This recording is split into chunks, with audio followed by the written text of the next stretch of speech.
We will discuss the sociological theories and sociologists' point of view about the teaching. What is the teaching? What are the boundaries of the teaching? What are the skills? Not basically the list of the skills or the competencies, but the generic aspects that are related to the competencies and the skills. Noor is a very well-known figure in this field, and her basically his work is based on the epistemic cultures. How the knowledge is created, how the culture is one culture evolves, and evolutionary aspects of the one culture. And she basically describes knowledge objects as problematic instruments. This is her definition, rather description, that the knowledge objects are the problematic instruments. That need to be that those structures need to be described and discussed with the scholarly work.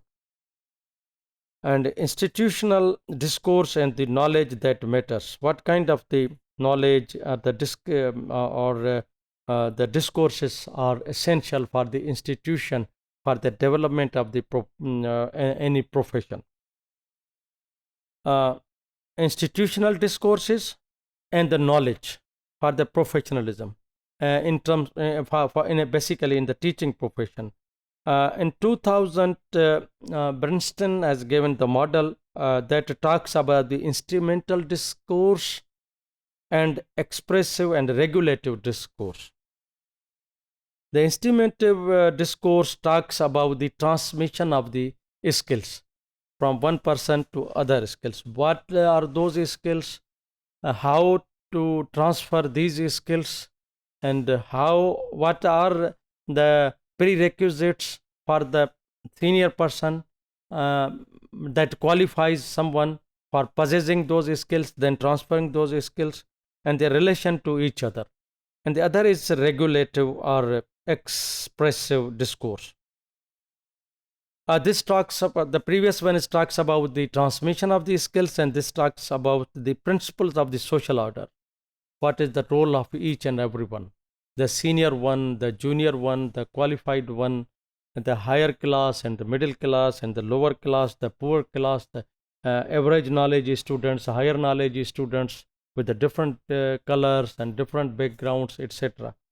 It communicates public values practices in society. What should be the individualistic approach, and what should be the common approach, and what values and beliefs and the attitudes of an institution should be. For example, if you look at the well-renowned education institutions, they talk first of all of their value system. What kind of the values we deliver? What are the basic characteristics and the attributes that we possess, and what is our vision and the mission? That's basically regulative or expressive discourse of that institution. This model provides a way of theorizing discourses, how to look at this discourse that the institutions are based on, should be based on this aspect.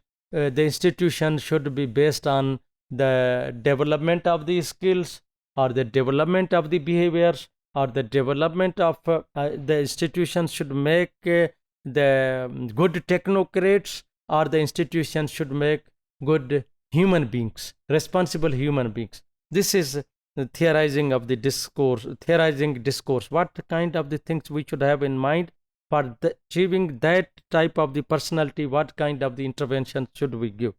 It allows the analysis and the description of the discourse related to power and control. Bourdieu's theory about the Bourdieu's description about the power and control, and how the education is very instrumental as a social capital of the individuals. Because of the education, I can become the first class citizen or the member of the elite class. In another way, because of the wealth, one becomes the elite class individual and occupies the higher level of the society. So this is power and control. how to gain the powers, how to sustain the powers, how to control the things. And it has been designed to relate macro institutional forms and micro interactional levels. At the micro level, how we are interacting with each other, and at the institutional level, what for the interactions we look at the micro aspects. For the institution, we look at the macro level for the wider in the wider spectrum. Bernstein focused on two things. One is structural level, and other is interactional level. Structural level is talks about the division of the labor. These are the clerics, these are the junior teachers, these are the senior teachers, these are the principals, these are the bureaucrats, these are the scientists. So this type of the structure. And other is says interactional. How we deal with the people, how we interact with the people. For example, degree of the control, how to control this type of things, how to behave, how to treat this group of the people. The analytic resources from Honor Cetina. Her work has alerted the educationist to seek out both. She became successful in drawing the attention of the educationist, and she says, what was the knowledge that mattered? What kind of the knowledge that matters, and how it was engaged with, how the people, what kind of the knowledge, and how the people are engaged or should be engaged. And she talks about that such engagements take practitioners beyond compliance. One has to, as a practitioner, I have to think. She knocked the minds of the educationists by saying that we have to think out of the box, and they be ready to hand the rules of the professional behaviors. The analytic resource from the Bernstein. Bernstein's work provided educationists with a language of the description. It allowed the reading of the local authorities, and it means what is the role of the local authorities for creation of the knowledge, for maintaining of the knowledge, maintaining the behaviors, because these are the things are important for the professionalism, for the professional activities. They did their tacit psychological work through their discourse practices. You have to understand that, you have to decipher, you have to decode, you have to probe into my mind. You have to have such type of the capability to understand what is really within my mind, within my personality. You have to dig out that one, and then you have to relate it with the discourse practice. Why I practice this one? For example, as a religiously, what kind of the thoughts I possess? You will understand through my practices. And even then, there are the certain tacit things. It's knowledge, that tacit knowledge in my mind. You have to disclose, and you have to try to probe into this one. The role of the emotional experience in practice by Vygotsky. And Vygotsky talks about the emotional experience. He says that the emotional experiences, because he talks about the psychological aspect, the emotional experiences are based on the affective elements they deal with my sentiments and my cognition, my shaur.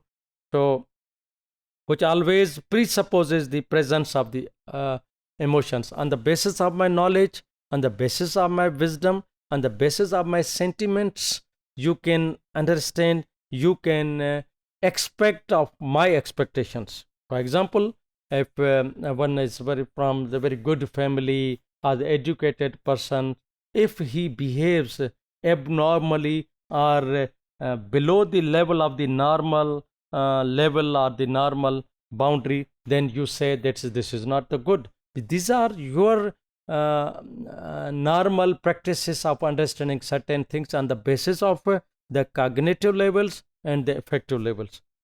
And Vygotsky emphasized on the wholeness of the children's psychological development. It's not in the bits and the pieces. For the development of the psychological development of the human being, you have to have a holistic approach. For example, psychological point of view, social point of view, physical point of view, different factors, when they are looked after simultaneously, then the psychological, or if you talk about the psychological, then there are different sub elements and aspects of dealing with the sentiments, your senses, your emotions, that you have to develop, maintain holistically. He emphasized on the integration both external and internal at the each stage of the development of the human being, development of the personality, internal aspects and the external aspect, by providing a unity of the psychological development in the study of the social situation and development. Vygotsky saw the societal formation of the motives as a central to cultural historical formation of mind.